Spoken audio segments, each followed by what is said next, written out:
Hello and welcome back to my Milan save on Football Manager 2023.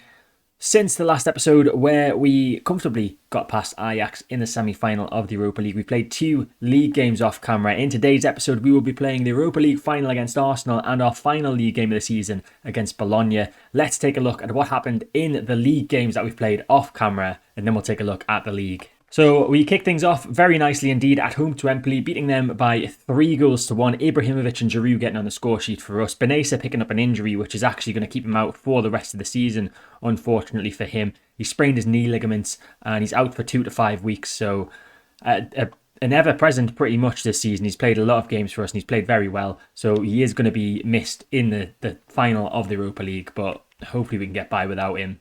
And then in the other league game, we lost 2-1 away from home to Roma. El Shaarawy grabbing a brace for Roma. Giroud scoring for us and missing a penalty which would have got us a draw, but a draw wouldn't have been enough to keep our place at top of the table, as instead Atalanta have climbed above us. We have been top. If we look at the past positions, we have been top of the table since game week 8 all the way through to the penultimate game week. And now we find ourselves in a position where it's very likely that we're not going to win the league, as if you look at Atlanta's fixture for their final game, it's against Spezia, who are already relegated. We're hoping for a miracle to win Serie A. We have more of a chance, I would say, of winning the Europa League final. We play Arsenal. They finished 3rd in the Premier League. That's all complete now. They actually lost the last game of the season, though, against Aston Villa. I'm not sure if that's because they played a rotated side or not. We can probably take a look at that, actually. The previous game, they beat Fulham by 2-0. It does look like a bit of a rotated side, actually. There's no Gabriel Jesus on there. Yeah, I'd suggest they've rested players for that final game. So this is actually the second time that I've tried to record this introduction. My microphone wasn't recording for the first part, hence why we're already in the game screen. So we'll run through who is playing for us today. So we've got Milan in goal as always, Zanoli at right back, Gabi and Tomori at centre back, Hernandez at left back, Tonali and Pobega in defensive midfield, Salamaca's right wing, De Ketelaere attacking centre midfield, Leao left wing, and Giroud up front on his lonesome. On the bench, we've obviously got Ibrahimovic, Origi, whole plethora of players, but hopefully we can pick up the win with the players that we've got. First chance of the game, it looks like it's going to be Arsenal's. Odegaard with the ball into the back post towards Saka. That's attempted headed away by Leao, and Tonali's going to come away with it now. Can we get on the break? It's Giroud, who plays a nice ball out to Pobega. He's kept hold of the ball somehow. Plays it further left to Theo. Theo Hernandez with a chance to run down the wing now and get a ball into the box. Hopefully, he beats his defender. Ball into the box. Giroud's there. It's hooked away by Gabriel, and Saka comes away with the ball for Arsenal. Hopefully, he's hoping to launch a counter-attack for them as Pobega tries to trip Saka, but Saka just rides the challenge and he's into the box now. Bukayo Saka with the shot, but that's just over the bar.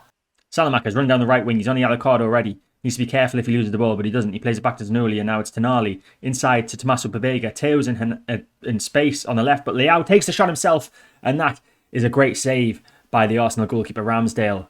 He's taking it easy back to Gabia. Don't want to lose possession here. We could send Arsenal straight on the counter-attack. Giroud is dispossessed, but that's going to fall back at the feet of Tonali, I think that was. Now Zanoli at right back. Back to Gabia.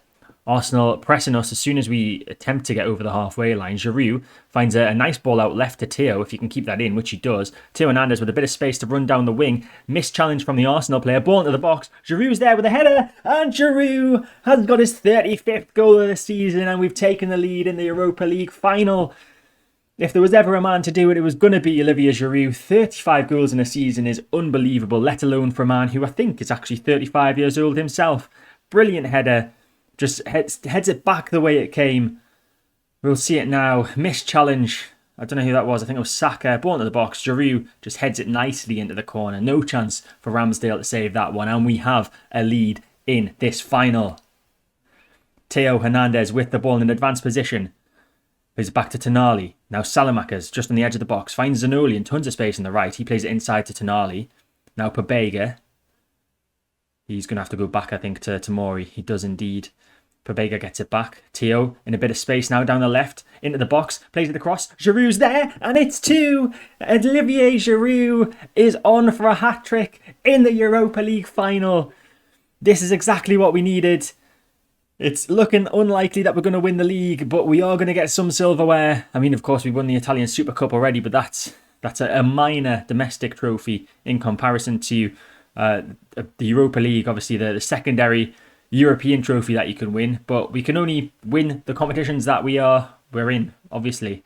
So we've made it to half time. It's a pretty even game. We both had the same amount of shots. We've just had a few more on target. Salamakers is the only player that I'm looking at possibly taking off. He's on a yellow card and he's on a 6.5 match rating. I do have Messias on the bench, Junior Messias. So I think we will make that change. Salamakers has been decent for us this season, but yeah, we don't want him to get sent off in the final. That'll just make lives harder for ourselves. We've got 20 minutes left. We're going to take Rafa Leao off as he's looking very tired out there at left wing. Divock Origi's going to come on for him. And then we do have quite a few tired looking players elsewhere as well. So I think Pabega is going to... He's been one of our better players. No, we'll bring Simon Kjær on for Tomori, whose rating has gone down significantly since the break. So we'll confirm those changes. We've still got one more stoppage to make, I think. Or have we got two? Because we technically just made a change at half time. But anyway, we've got two substitutions to make, despite how many stoppages we can make in the game. So I think there's a chance here for someone. It looked like it was going to a highlight. It's a ball forward towards Junior Messias. Takes it down nicely. Comes inside the box now. Just needs to play it back to someone. Instead he finds Gabriel, the one place that he didn't want it to go to. But the ball has found its way to Pabega somehow. Tonali now. Teo's on the left-hand side in a bit of space. That's a great ball from Pabega to find him. Teo now. Ball into the box. Messias is there with a header and that's off the bar from Junior Messias, the half-time substitute. Almost a 3-goal lead there. Throw-in on this left-hand side. Theo Hernandez to take it. He finds Charles de Ketelaere, who looks for a reverse pass to Origi. Finds him nicely. Out left to Theo now from Origi. Back from Theo to Origi. Origi with the shot, and what a goal that is. Beautiful build-up play and an excellent finish from Divock Origi. The man for the big occasion has scored in a European final once again. What a ball from De Ketelaere to Origi initially. Origi holding the ball up nicely, finds Theo and then makes a run straight after playing that pass off and has a beautiful finish and has given us the 3-0 lead and what looks like a piece of European silverware. Not the big one that we want, which is of course the Champions League, but it's a nice stepping stone if we can hold on to this 3-goal lead as Odegaard has the ball for Arsenal, finds Saliba at the back. Now Tomiyasu, Arsenal just hoping for a consolation to give them something to cheer today, surely, as that ball's played forward. Gabian, bad touch. Jesus pounces on it. Jesus with a shot. He somehow missed. I would have bet my house on him scoring there. With 6 or so minutes left, we are going to make our final couple of changes. Theo Hernandez is going to come off. We'll bring Ballatore on for him, mainly to give him a rest. And I think we'll take Giroud off to give him a rest as well ahead of the game against Bologna, which we still could win the league in. I keep saying it. I don't believe it, but it's still a possibility. Mainan with the goal kick plays that short to Simon Kjær. Now Fode Ballatore, his first piece of action that we've seen since he's come on the pitch. The short ball forward to Divock Origi. Inside to Sandro Tonali. Now Ibrahimovic. Out to Messias. Inside to De Ketelaere. There's nice passing play until Simon Kjær gives the ball away there and Odegaard comes away with it now for Arsenal. Long ball from him to Jesus. Jesus missed that chance earlier in this second half and he's missed again. I don't know why he's shooting from there, but I'm not going to complain. It's pretty much confirmed our 3-0 win as Tonali has a chance to play this into the box to make it 4. It's headed away by Granit Xhaka and that's out for a throw-in. I think this might just be the highlight to wind the clock down as there's about 10 seconds left. We're about to become Europa League winners for the 2022-23 season. That ball's gone out for... Oh no, it was offside. It's going to be a free kick. Are they going to get a chance to take it? It looks like they are. Referee adding a bit more time on. So they get to take that free kick. And surely the whistle is mere seconds away. And there it is. Confirmed Europa League winners for 2022-2023 season. It's AC Milan. Our first piece of European silverware. The first time that we get to witness this official licensed Europa League celebration cutscene. And there we go. The boys are so happy. The confetti's falling from the sky. It's raining red and white confetti. And we're surely going to see a goalkeeper cartwheel at some point. That is the highlight of these cutscenes generally. They're going wild. Oh, we're not going to see a cartwheel. Oh, never mind. But there I am in the middle, just clapping everyone away in my nice black suit and red tie. Obviously not wearing that today. Instead wearing a lovely Christmas jumper with a T-Rex on, wearing a Christmas hat. It is the season, after all. Now there's a news item here, and I appreciate what they're trying to do, but Europa League and Super Cup, it should not be classed as a double. It's not a big achievement. The Super Cup, you literally play one game to win. Europa League, yes, maybe that's a bit harder, but yeah, I don't get that. So we've got a nice little bit of money for winning the Europa League final, 7 million, 7.5 million just about. And in terms of medals, we've had 27 medals awarded to Milan players. I'm assuming that's everyone that's made an appearance in Europe this season. Although Antonio Morante hasn't made an appearance, so he's very lucky to get a medal. Some of our youngsters have also got the first winners' medals. Bakune, Di Siena, Mangiamelli, Narudni, Cifuentes. All players that haven't played that much for us this season, but they're still there. They've got their winners' medal. And of course, the board are happy with our Europa League win. They wanted us to reach the semi-final of the Europa League after our expectations were adjusted for us being knocked out of the Champions League.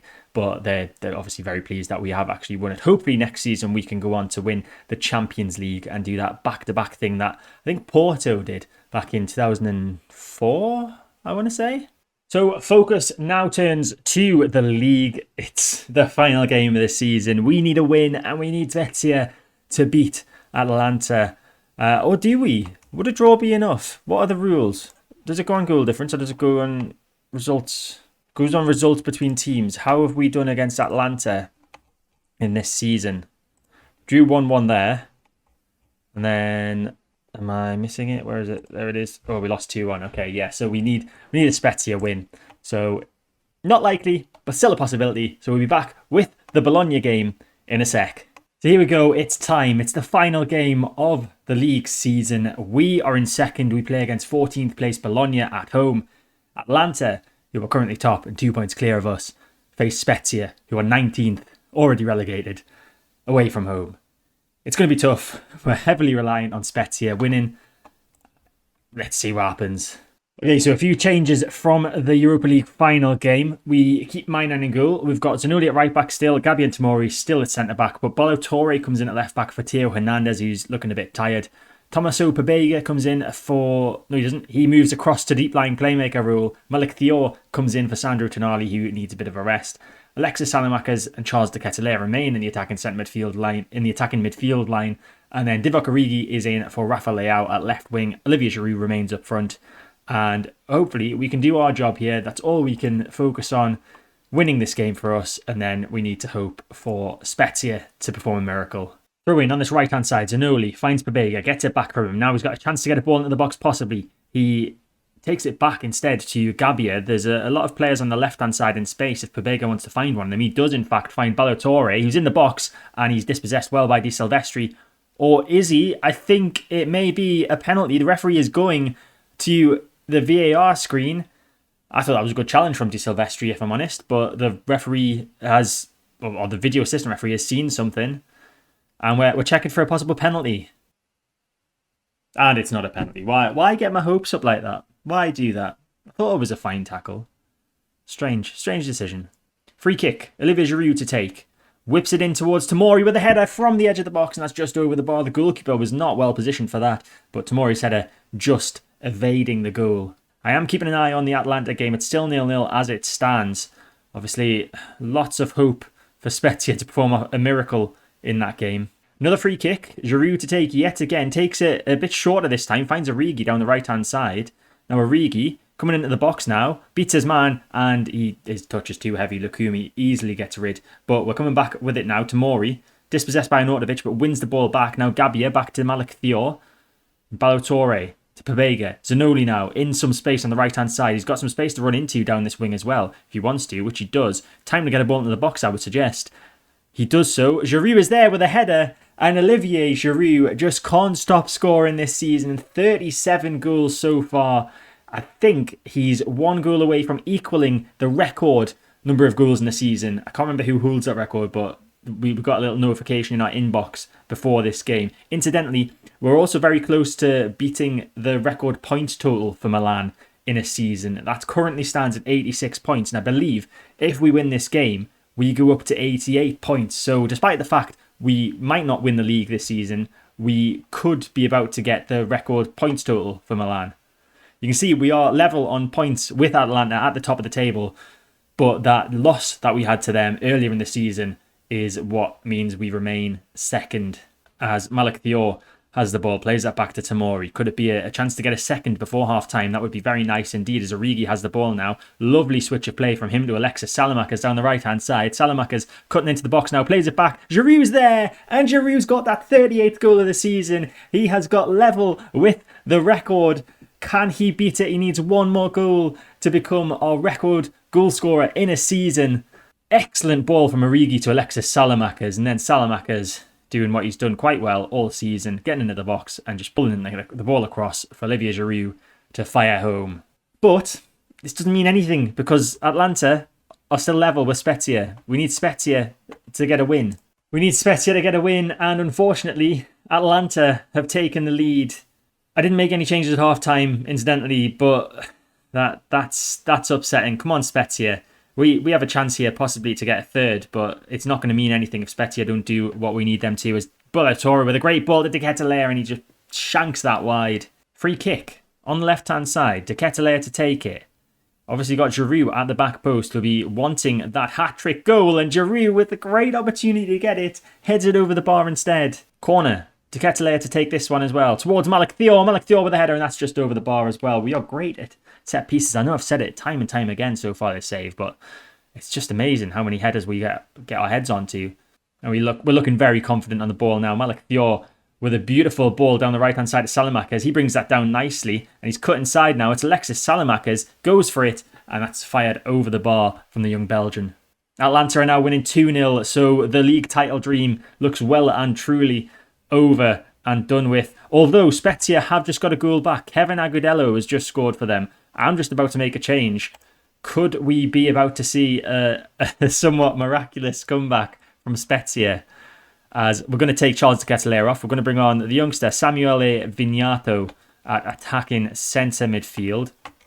There's a few lone players that we have on the bench as well. I'm not really bothered about giving a goodbye to Bakayoko or Franks, but I think Diaz, he played for us a decent amount in the first part of the season, so we're going to bring him on, give him a little send-off. I don't think he'll be with us next season, so we'll say bye to him. And then Ibrahimovic as well. I think we've got to give him a little goodbye as well for what he's done for the club. He just doesn't want to renew his contract on the same wages that he's on, and I'm not giving him any more than the 32 grand that he's on already. Corner kick, Brahim Diaz to take it from the right-hand side towards Gabbia, and that is a brilliant header from Matteo Gabbia. Diaz getting an assist on his final appearance for us, or what I imagine will be his final appearance for us, and we are running away with it here with 3-0 up, but yet we're still not as happy as we could have been, as Spezia, I believe, are still 2-1 down again against Atalanta. Another corner, Brahim Diaz to take it from the left-hand side this time, to the back post towards Ibrahimovic, and there he is. Zlatan has got a goal on his final appearance for us. It's 4-0 now. I realise I took Olivier Giroud off when he could have broke the record, but I feel like Zlatan needed to make an appearance in this final game for us. And there's the full-time whistle.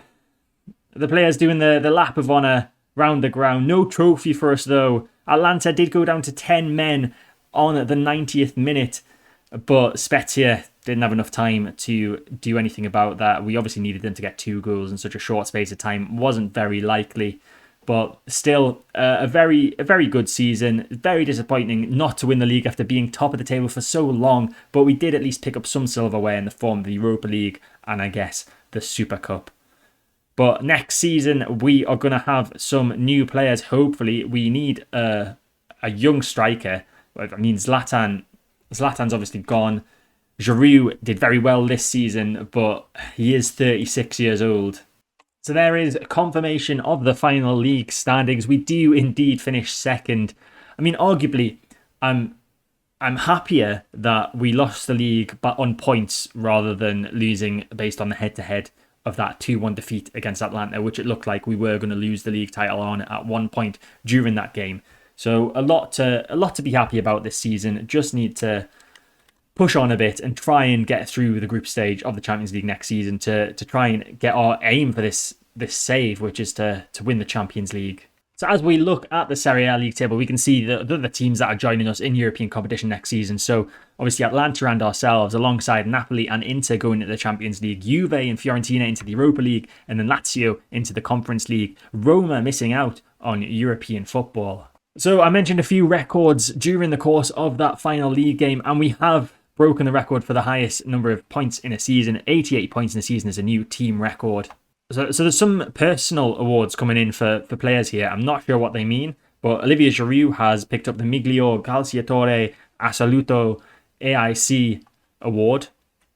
If anyone knows what this is this top goal scorer? It could be top goal scorer. Not really sure. He's also claimed the MVP Miglior Giocatore award for Serie A and the Premio Scirea. Oh, that says Exemplary Career Serie A Player of the Year award. Does that just go to older players? The majority of the players there are older, so I'm guessing that's what happens with that. He also came second in the Capocannoniere Serie A award, which looks like that could actually be top goal scorer because Duvan Zapata won that with 30 goals. Charles de Ketelaere won the MVP Miglior Giovane della Serie A award. Young player, maybe? Mike Mainan won MVP Miglior Portiere della Serie A award. Best goalkeeper, perhaps? He also won the Premio Apport award. I'm butchering the Italian language here.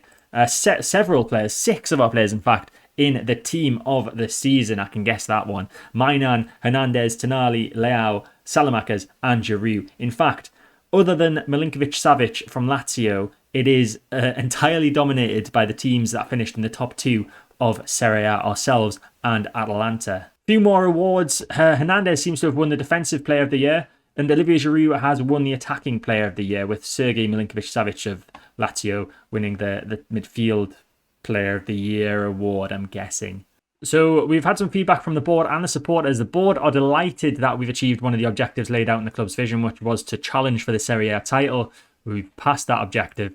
The supporters are disappointed, though, that we failed to win Serie A. Obviously, supporters, Milan going to have a bigger goals than the board.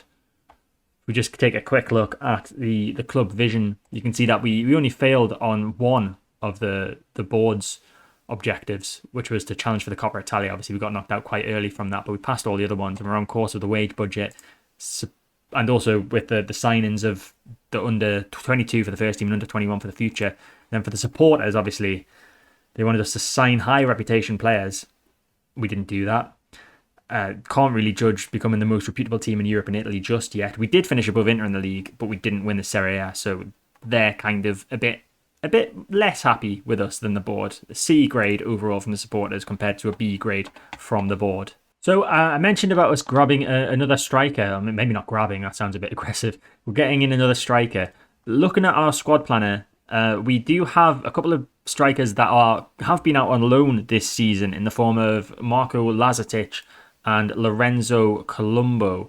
Now, whether either of them can fit in to become maybe a backup to Olivier Giroud that maybe tries and pushes him out of the team is yet to be seen. So they could be options, but we will be in the market just to see if there's anyone that we can get. I'm not quite sure what our transfer budget is going to be for next season. The minimum guaranteed is 12.5. We've currently got 25.2 million. So we'll see what happens with that. That doesn't seem like a lot to get in a decent quality player, but obviously the board want us to buy young players, so there's not much you can do there. And here we are for the end of season review. You can see our 2 little trophies that we won down there at the bottom, the Europa League and the PS5 Super Coppa.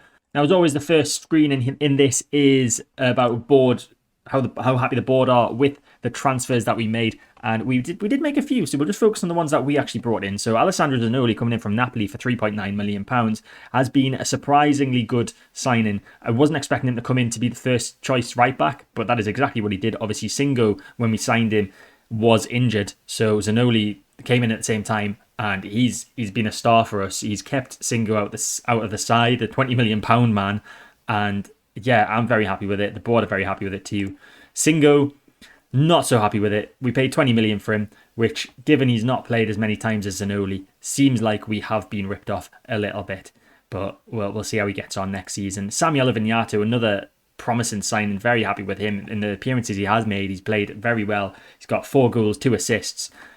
Signed for 8 million from Monza. A very decent player. And then the rest of the players were all signed before I came in. Now for the competitions, and against our expectations in the league, the board are pleased that we challenged for Serie A this season, finishing with a C+ grade from the board. Obviously, Giroud was our top scorer in the league with 27 goals, decent average home attendance. It'd be nice to get that up to closer to 100%, but I guess if we won the league, that might have helped. In the Champions League, I don't see how we were competitive. I mean, I don't see that at all. We managed to finish third, qualifying for the Europa League, which obviously we went on to win. But yeah, a C grade is very... I would have given us lower than a C if I was the board. Europa League, though, an A grade is obviously what we get for winning. Giroud, top goal scorer in that with 5 goals. He was also top scorer in the Champions League with 6 goals, despite us not qualifying for the round of 16. In the Coppa Italia, that was disappointing. Knocked out in the third round by Sassuolo, 2-0. C- grade from the board for that. Not surprising at all. And then the Super Cup, we won that. So a B- grade from the board. Charles de Ketelaere, the top goal scorer in that competition with the 1 goal, because it is just 1 game that is played for that. In terms of our moments to remember, a 5-0 victory over Samuel Vignato's former club Monza early on in the season is our biggest win. The win over Inter in October, the 2-0 win, is our match to remember. And then the goal of the season is apparently Benessa. So let's take a look at this goal, see if I remember it. So it's a ball to the back post. I'm assuming that's getting headed out. Benessa picks it up here, chests it down, turn, and then on the turn, that deserves... I don't know how the physics has worked for that, but that deserves a goal of the season award. Well done to Ishmael Benessa. Obviously unfortunate for him to miss out on the Europa League final and the final league game of the season. But he's been a very good player for us. Finances page, not gonna... you could see it here. Giroud is our top shirt seller, unsurprisingly. Nothing to really compare against in terms of the previous season either, in terms of finances. Best 11, let's have a look. Milan in goal. Yeah, Zanoli, Tomori, Gabbia, Hernandez, Tonali, Benessa, Salamanca's de Ketelaere, Leao, Giroud. I would agree wholeheartedly with that as our best 11. Now, we'll quickly run through the player awards. The club awards, Giroud, unsurprisingly winning the fans player of the season. Sandro Tonali wins the young player of the season. Samuel Vignato, signing of the season. Obviously, we've already showed you Ishmael Benessa's goal of the season. Giroud, we already know, top goal scorer with 38. Sandro Tonali, most assists with 12. Giroud, most man of the match awards and highest average rating with 11 man of the matches and 7.5 average rating. And then Tomori with that all-important award of most passes completed per 90 minutes with 87 per 90. I think we've ran through all the competition awards. I don't want to murder the Italian language more than I already have done this episode, so I'll not go through them again. In terms of club record breakers, Giroud has he's levelled the record for most goals in the season on 38. I'm pretty sure. I'll check that in a second. Most assists by a player in the season, Tonali has broken that record with 12. Milan has broken the clean sheets record by a player in the season with 25. Giroud's broken the player of the match awards in the season record with 11. Theo Hernandez has broken the worst discipline record with 13 yellow cards and 3 red cards, but he's still a decent player apart from when he decides to make stupid 2-footed lunges. Oldest player award and oldest goal scorer award record has been broken by Zlatan, scoring and playing at 41 years and 244 days. And we can see what a couple of the people in the press have said about us this season. So Aidan McHugh from Sport Bible said that we looked a class above in the first couple of months of the season. Few will have expected this outcome, but they gave themselves a chance and have reaped the rewards. And then Nicholas De Luca of the Italian Football Informer has said a remarkable season for Milan, started superbly and never let up. What a season they had. But it could have been so much better. And now we have the new feature for this year's game, the manager timeline. So let's see what they pick out here. They've got us signing Wilfred Singo from Torino on the 26th of October. Very nice. Again, signing Samuel Vignato as investing in potential. We were crowned Supercoppa champions. One of our youngsters made the next gen list, Giancarlo Simic. I have to keep an eye on him. I didn't realise that. I must have missed that. We won the Europa League. We set loads of records. So golden goalie was Mike Maignan. 2 awards to do with goalkeeping. And yeah, I don't see anything else to stand out from there. Interesting. In terms of our supporter profile, now this is also a new feature for this year's game. Our number of followers on social media has actually gone down, which is concerning. Down by 2.6 million. We've lost some of our hardcore fans and gained some family fans. So I'm guessing that some of the hardcore fans have started a family, which is nice for them. Hopefully they can convert some of their family members back up there into hardcore fans, and we can get those percentages back to where they were. So the board have come to me with an update to the club vision and expectations. So they want us to sign players under the age of 22 for the first team, which is one that we had already. They want us to work within the wage budget, which is obvious, grow the club's reputation, which again is obvious. And then they've given us some informational objectives in terms of contracts. So we're allowed to give maximum 1-year contracts for players over the age of 33, 2-year contracts for players over the age of 31, and 3-year contracts for players over the age of 29, with a minimum 4-year contract for first team players. That all seems very sensible to me. Our objective for the end of next season is to reach the latter stages of the Champions League, so they're giving us a bit more of an objective rather than being competitive, and then to win Serie A. So next season is the biggie. It's all or nothing really next season. We need to follow those objectives to push on to win the Champions League. So looking ahead to the next episode, we will be back with our first Champions League game of the new season. We will have probably played some league games in the meantime. There will have been some transfers done as well. We'll go through all of that fun and games in the start of the next episode. But that is it for this episode and for this first season with Milan. I hope you've enjoyed it. If you did, make sure to hit the like button, subscribe to the channel to get all my content when it comes out, hit the notification bell to stay notified, and I'll see you next time.